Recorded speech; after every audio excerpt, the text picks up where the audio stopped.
सम्माननीय सभापति महोदय, पूज्य गुरुजी और गुरुमा वृंद, मंचासीन अतिथिवृंद, सहपाठीगण और मोर सान बड़ भाई भौणी माने आजिर एही पवित्र स्वाधीनता दिवस विषय मते किछि कहिबाकू अनुमति मिलिथिबारु मो निजको धन्य मने करुछि। आज आमे आम देशर 79तम स्वाधीनता दिवस पालन करुछु। 1947 मसीहा अगस्ट 15 तारिख रे आम देश इंग्रेज शासन अधीन मुक्त होई स्वाधीनता लाभ कला।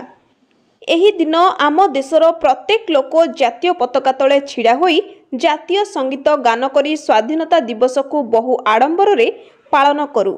दीर्घ 200 वर्ष धरी आम देश को शासन करुथिबा इंग्रेज मानक कबलरू मुक्ति करिथिबा स्वाधीनता संग्रामी मानक प्रशंसा जेते कले भी अत्युक्त हेब नाही।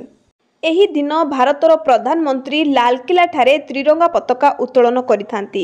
एहा आम देशर राष्ट्रीय पर्व अटे। एही दिन आमे आम स्वाधीनता संग्रामी मानकु मने पकाई थाउ।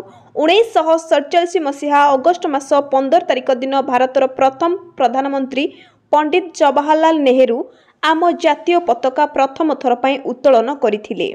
एही दिन आमे जातीय पताका उत्तोलन करिथाउ एवं एही वीर मानकर दृढ़ मनोबल और महात्मा गांधी अहिंसा नीति आगरे 1947 मसीहा अगस्ट मास 14 तारिख मध्यरात्रि रे देश स्वाधीनता लाभ कला। 3 रंगर जातीय पताका नील आकाश रे रोमांच सृष्टि कला। आज आमे समस्ते सेमानक बलिदान जोगु शांतिपूर्ण जीवन यापन करि पारुछु। आमे एतिकी भाग्यवान जे मुक्त आकाश रे मौलिक अधिकार नै बंची पारुछे। मु एतिकी कही मोर वक्तव्य शेष करुछि। जय हिंद, जय भारत, भारत माता की जय।